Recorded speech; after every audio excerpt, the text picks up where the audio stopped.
Kedaulatan pangan dan ketahanan air adalah salah satu program nawacita pemerintahan Jokowi Yusuf Kala. Kementerian Pekerjaan Umum dan Perumahan Rakyat (PUPR) mengimplementasikan program ini dengan membangun 65 bendungan, termasuk di dalamnya 16 bendungan yang belum selesai dibangun dari pemerintahan masa lalu.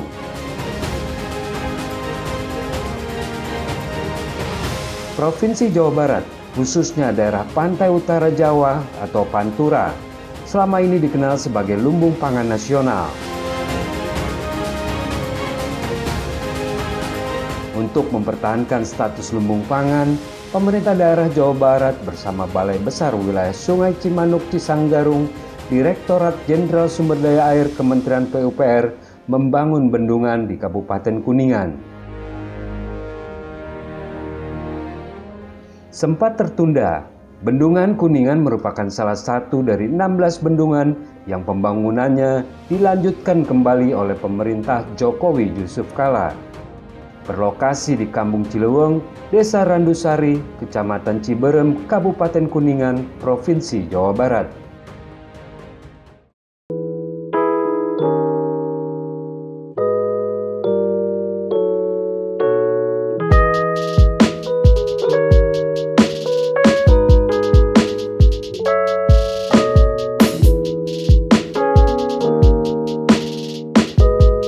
Bendungan Kuningan membendung aliran Sungai Cikaro. Luas daerah aliran sungai 23,7 km persegi. Bendungan utama memiliki tipe bendungan urugan zonal dengan inti tegak, tinggi puncak 43 meter, panjang puncak 229 meter, dan lebar puncak 10 meter. Luas genangan 221,59 hektar. Daya tampung efektif 23.055 meter kubik. Daya tampung keseluruhan 25.955 meter kubik.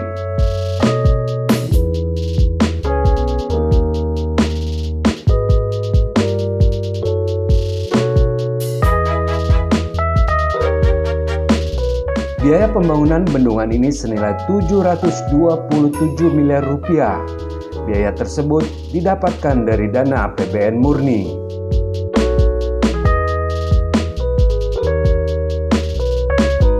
Bendungan ini bermanfaat untuk air irigasi pada daerah irigasi Cileweng 1.000 hektar dan daerah irigasi Cijengklok, Brebes, Jawa Tengah 2.000 hektar. Air baku kapasitas 3.000 liter per detik, dan untuk pembangkit listrik daya 535,60 kV ampere.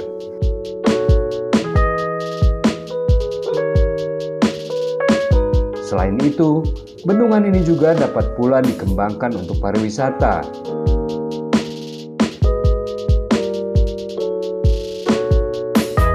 Sebagaimana disampaikan Kepala Pusat Bendungan Kementerian PUPR, Nimade Sumarsi, dalam acara seremoni pengalihan aliran sungai Bendungan Kuningan. Selain itu, bagi pemerintah Provinsi Jawa Barat dan Kabupaten Kuningan dapat pula memanfaatkan keberadaan Bendungan Kuningan ini untuk pengembangan pariwisata.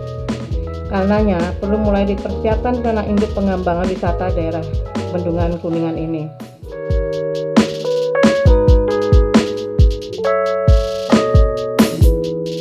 Acara yang digelar pada 23 Mei 2017 lalu itu ditandai dengan penekanan sirene oleh Kepala Pusat Bendungan Kementerian PUPR, Nimade Sumarsi.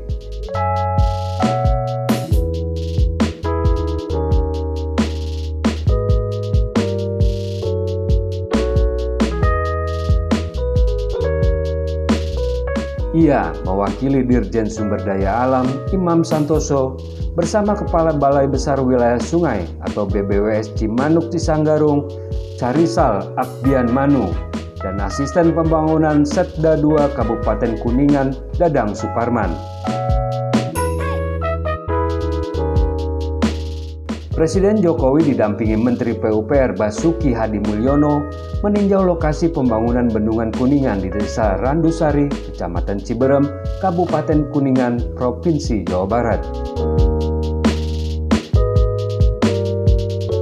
bendungan ini nantinya akan mengairi lahan persawahan seluas 3.000 hektar di Kabupaten Kuningan dan Kabupaten Brebes.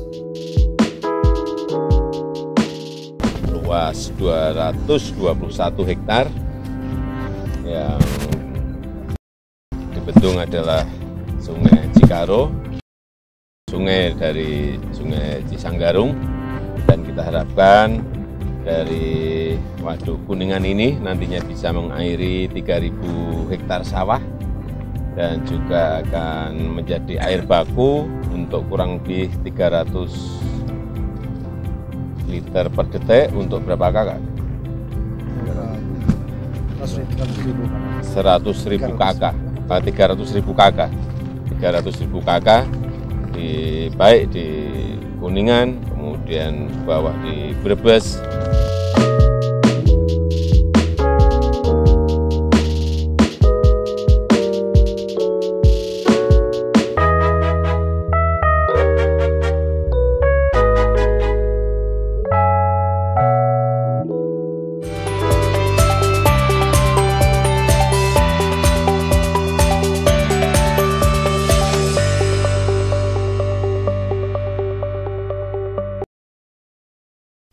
Tahukah Anda Peraturan Presiden Nomor 15 Tahun 2015 tentang Kementerian Pekerjaan Umum dan Perumahan Rakyat menyebutkan salah satu struktur organisasi di dalamnya adalah Direktorat Jenderal Bina Konstruksi.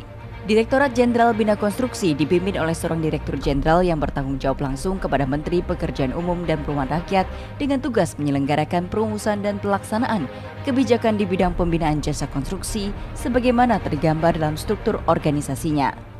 Struktur organisasi Direktorat Jenderal Bina Konstruksi terdiri dari Sekretariat Direktorat Jenderal, Direktorat Bina Investasi Infrastruktur, Direktorat Bina Penyelenggaraan Jasa Konstruksi, Direktorat Bina Kelembagaan dan Sumber Daya Jasa Konstruksi, Direktorat Bina Kompetensi dan Produktivitas Konstruksi, dan Direktorat Kerjasama dan Pemberdayaan.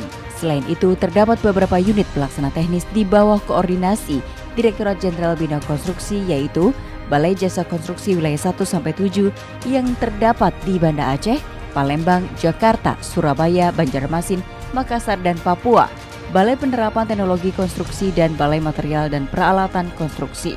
Target rencana strategis Direktorat Jenderal Bina Konstruksi 2015-2019 adalah 1. Peningkatan kapitalisasi konstruksi oleh investor nasional sebesar 15%, capaian hingga tahun 2017 sebesar 54%. 2. Peningkatan 90% badan usaha jasa konstruksi menjadi kualifikasi besar, capaian hingga tahun 2017 sebesar 173%. 3. Peningkatan 40% penerapan manajemen mutu dan tertib penyelenggaraan, capaian hingga tahun 2017 sebesar 18%. 4. Peningkatan 27% tenaga kerja tersertifikasi dengan rincian 500.000 tenaga terampil, 200.000 teknisi, dan 50.000 insinyur baru bersertifikat. Capaian hingga tahun 2017 sebesar 21%. 5. Peningkatan penggunaan beton pracetak sebesar 15%. Capaian hingga tahun 2017 sebesar 8%. Beberapa capaian strategis lainnya antara lain terbentuknya simpul kerjasama pemerintah dan badan usaha untuk investasi infrastruktur PUPR, penanganan kecelakaan konstruksi oleh Komite Keselamatan Konstruksi, penerbitan Undang-Undang Nomor 2 Tahun 2017 tentang jasa konstruksi, penyerahan Mobile Training Unit MTU, dan pelatihan mandiri untuk percepatan sertifikasi tenaga kerja konstruksi. Beragam kegiatan strategis lainnya seperti pengembangan sistem informasi belajar intensif mandiri, CBIMA, dan Continuing Professional Development CPD terkait teknologi konstruksi serta pelatihan konstruksi di berbagai wilayah Indonesia. Pembangunan infrastruktur tentu membutuhkan SDM konstruksi yang andal dan memiliki kompetensi tinggi. Untuk itu, Direktorat Jenderal Bina Konstruksi bertekad mengejar ketertinggalan SDM konstruksi dari aspek kuantitas maupun kualitas sehingga dapat meningkatkan daya saing bangsa sebagai implementasi nawacita. Pada saat ini, pemerintah sedang intensif melakukan pembangunan infrastruktur di seluruh Indonesia. Untuk mendukung suksesnya pembangunan infrastruktur tersebut, diperlukan dukungan kesiapan sektor jasa konstruksi dari aspek regulasi, kelembagaan, material, dan peralatan, hingga sumber daya manusia. Direktur Jenderal Bina Konstruksi, Kementerian PUPR bertugas melaksanakan pembinaan kepada semua pemangku kepentingan jasa konstruksi, dengan memprioritaskan atau prioritas utama pembinaannya adalah sumber daya manusia pada tahun 2019.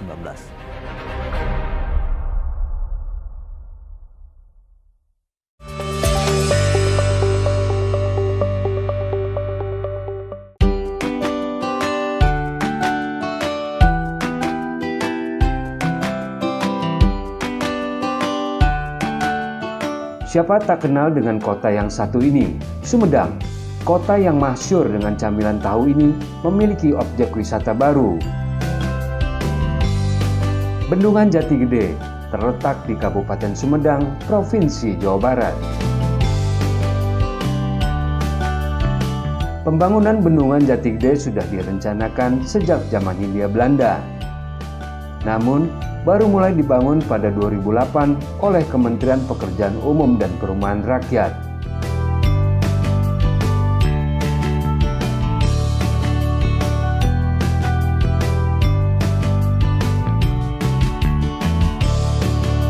Bangunan ini membendung aliran Sungai Cimanuk di wilayah Kecamatan Jati Gede, Kabupaten Sumedang. Kapasitas tampungnya 979,5 juta meter kubik air.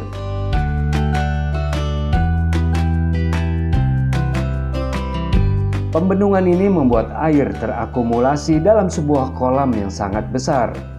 Air yang terkumpul digunakan sebagai cadangan air tawar untuk mengairi pertanian di wilayah Majalengka, Indramayu, dan Cirebon, Jawa Barat.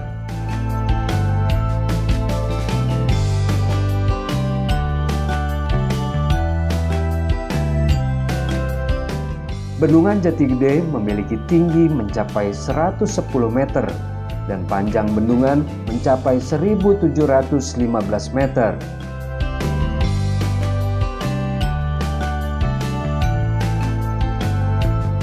Bendungan ini dikendalikan 4 gerbang radial yang memiliki kapasitas debit 4.468 meter kubik per detik.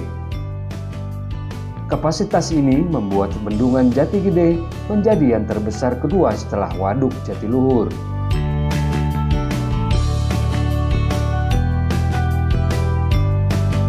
Layaknya bendungan pada umumnya, fungsi utama Bendungan Jati Gede adalah sebagai sarana irigasi. Salah satunya di daerah irigasi di rentang Kabupaten Indramayu seluas kurang lebih 90.000 hektar. Kemampuannya menyediakan air baku mencapai 3.500 liter per detik.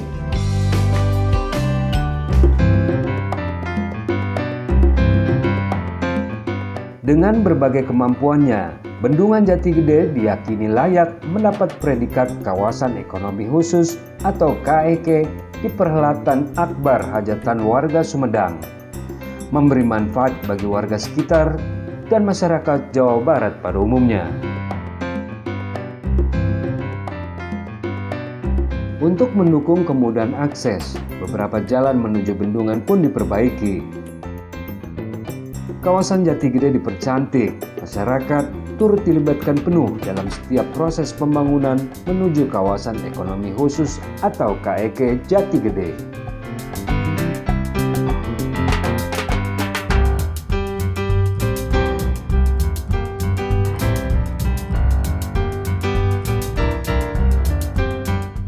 Kawasan ekonomi khusus melalui Bendungan Jati Gede ini adalah salah satu bentuk ikhtiar dalam pembangunan ekonomi daerah, pembangunan yang merata, dan peningkatan daya saing bangsa. Secara khusus, Bendungan Jati Gede dibangun untuk mengatasi krisis air di Pantura, Jawa Barat, baik untuk irigasi maupun air minum.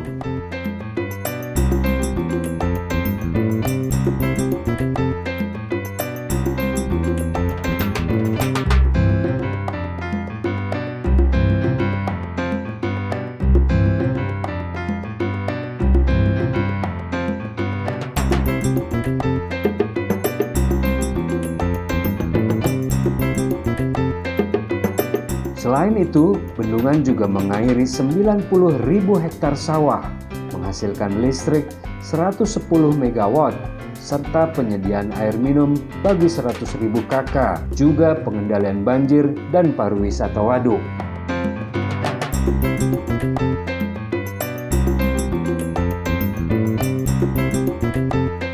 pembangunannya dimulai akhir November 2007 dan selesai akhir Juli 2015.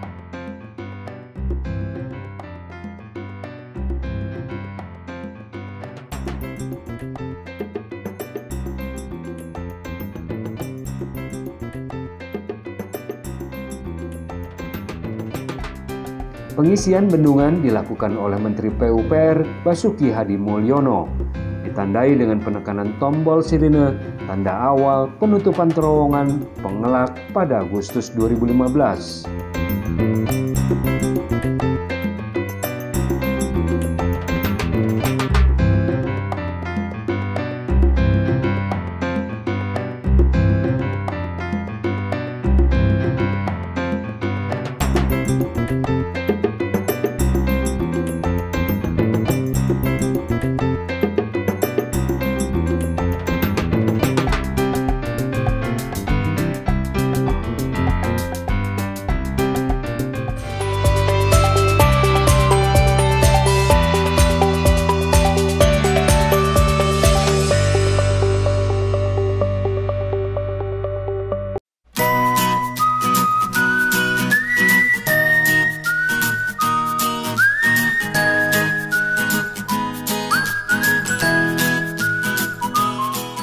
Sudah pernah ke Labuan Bajo, Nusa Tenggara Timur?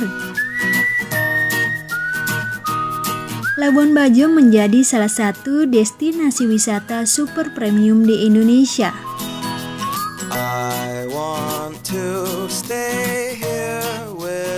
Berlibur di Labuan Bajo dapat merasakan sensasi traveling yang lengkap, mulai dari wisata bahari, wisata budaya, sampai melihat hewan dari zaman purbakala. Presiden Jokowi pun menyempatkan diri naik kapal pinisi, menikmati indahnya Labuan Bajo. Karena pesonanya, Labuan Bajo dipilih menjadi tuan rumah KTT G20 dan ASEAN Summit 2023. Kini, Presiden Jokowi tengah bersiap diri melakukan pembenahan di berbagai lini. Nah, kira-kira infrastruktur apa saja yang dilakukan Presiden Jokowi untuk membangun Labuan Bajo menjadi Bali baru? Saksikan selengkapnya di program Pojok Presiden episode Wajah Baru Labuan Bajo, hanya di PUPR TV.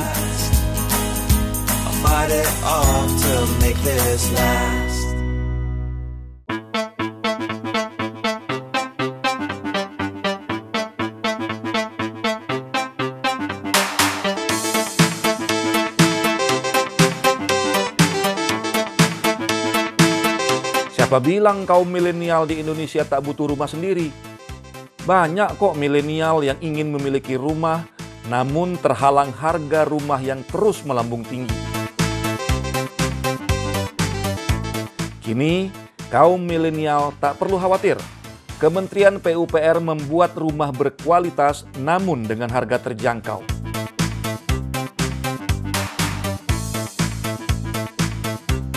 RISA namanya. Ini kependekan dari Rumah Instan Sederhana Sehat. Rumah ini bisa dibongkar pasang. Merakitnya pun tak butuh waktu lama dan tak perlu dikerjakan banyak orang. Selain untuk kaum milenial, RISA juga ditujukan sebagai rumah di daerah bencana. Seperti apa RISA? Saksikan program Indonesia Bangga, episode Rumah Portable Tahan Gempa. Hanya di PUPR TV.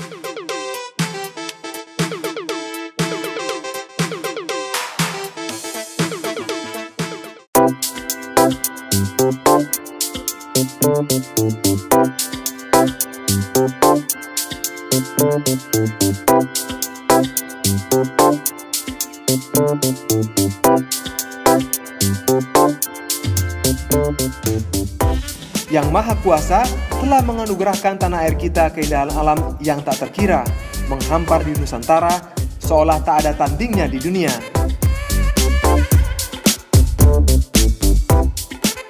Kementerian PUPR melakukan berbagai upaya untuk mempercantik potensi wisata Indonesia agar lebih mendunia, mulai dari lingkupan Sulawesi Utara,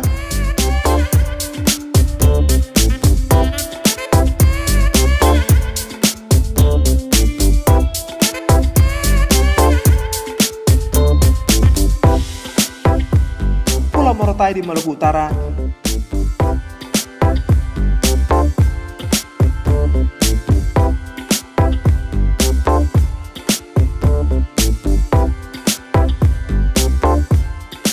Hingga Tanjung Kelayang, Provinsi Bangka Belitung.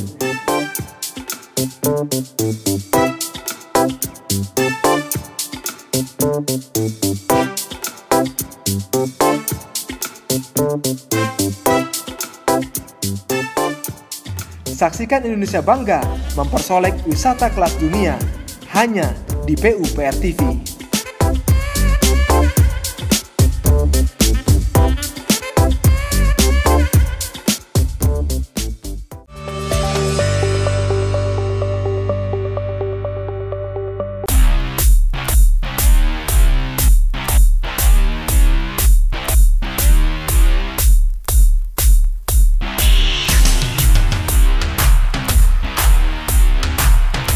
Kementerian Pekerjaan Umum dan Perumahan Rakyat membangun terowongan Nanjung di Kabupaten Bandung, Provinsi Jawa Barat. Ini adalah bagian dari sistem pengendalian banjir Sungai Citarum. Terowongan Nanjung dibangun dari APBN sebesar 317 miliar rupiah.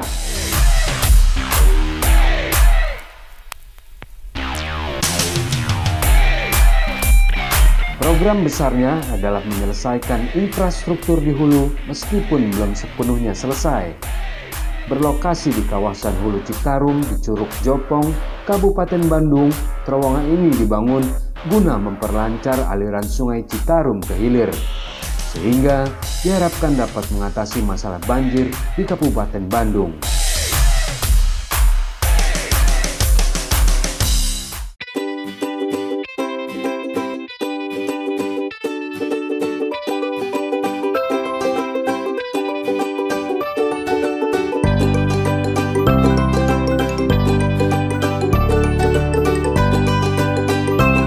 Terowongan Nanjung terdiri atas 2 tunnel, panjang masing-masing 230 meter dan lebar 8 meter.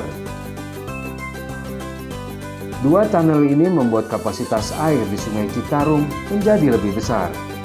Semula 570 meter kubik per detik, kini menjadi 643 meter kubik per detik.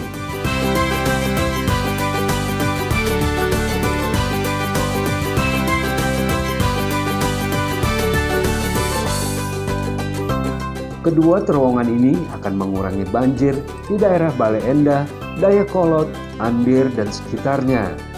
Area seluas 700 hektar yang dihuni sekitar 150.000 jiwa. Infrastruktur pengendali banjir ini dilengkapi cek dam yang akan menahan sedimen agar tidak masuk ke waduk Saguling yang berada di bawahnya. Pada musim hujan, aliran Sungai Citarum sebagian besar dialirkan melalui terowongan.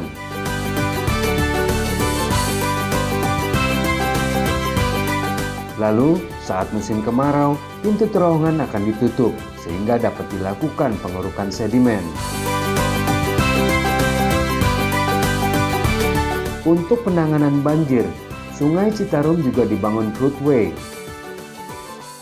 Pembangunannya dikerjakan dalam 2 paket, yaitu paket 1 sepanjang 3,75 km senilai 311,35 miliar rupiah. Berfungsi mengurangi genangan banjir seluas 5,91 hektar dan meningkatkan kapasitas tampung Sungai Cisangkui dari 80 meter kubik per detik menjadi 220 meter kubik per detik. Paket 2 dibangun sepanjang 10,5 km. Paket kedua dibangun sepanjang 10,5 km. Menelan biaya 320,43 miliar rupiah. Tujuannya mengurangi resiko banjir di kawasan Bandung Selatan seluas 31,5 hektar.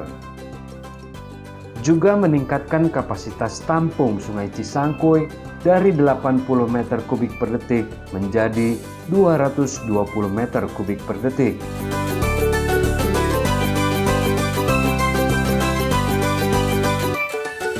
Menteri PUPR Basuki Hadi Mulyono dan Gubernur Jawa Barat Ridwan Kamil melakukan kunjungan ke berbagai titik lokasi langganan banjir di kawasan Kabupaten Bandung. Salah satunya melihat operasional Curug Jompong atau Nanjung di Kabupaten Bandung. Dalam kunjungannya, Menteri Basuki mengatakan terowongan Nanjung sangat berguna untuk menekan banjir yang terjadi di Kabupaten Bandung. Terbukti dengan hilangnya banjir di kawasan langganan banjir Bandung Selatan. Salah satunya kita ada di terowongan Curug Jompong ya. Ini dulu kenapa dibikin? Karena ada situs Curug Jompong. Anda lihat itu kan, kalau sungainya ini di sini kan ini di bawah ini, di bawah dari itu, ya. Sehingga kalau sungai Citarum melewat sini dia terhenti pelan, sehingga itu backwaternya sampai ke Dayakolot itu. Ya, jadi yang menyebabkan banjir sehingga pelan dia. Karena di sini dia ketahan, jadi kayak naik gini kan baru masuk ke Cirata. Ya, waktu itu saya hujan, saya ada di tebing sana, saya lihat betul ini kelakuan sungainya ini. Ya, nah, untuk itu kita bikin terowongan. Nah, ternyata dengan terowongan ini tadi kita buka bisa kering. Ya.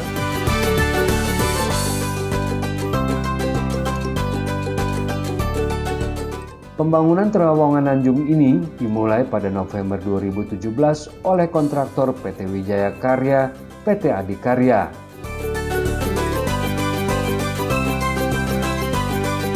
Sejumlah infrastruktur pengendali banjir di Provinsi Jawa Barat merupakan bagian dari penataan daerah aliran sungai atau DAS Citarum, atau dikenal dengan program Citarum Harum. Presiden Jokowi meresmikan terowongan Nanjung pada 2020 lalu. Dalam peresmian tersebut, Jokowi mengakui jika terowongan Nanjung ini belum bisa menyelesaikan banjir secara keseluruhan. Namun, terowongan ini sudah memberikan dampak positif. Ini upaya kita dalam rangka mengatasi banjir genangan yang ada di Kabupaten Bandung dan juga di bawahnya. Program besarnya ini kita baru menyelesaikan yang di hulu. Itu pun belum selesai. Jadi yang di sini nanti kalau terowongan Nanjung rampung, retensi di Cienteng, di Bage, di Andir sudah selesai 100%. Sodetan tadi di Cisangkui juga selesai. Baru kita bicara genangan ini akan betul-betul sangat terkurangi banyak.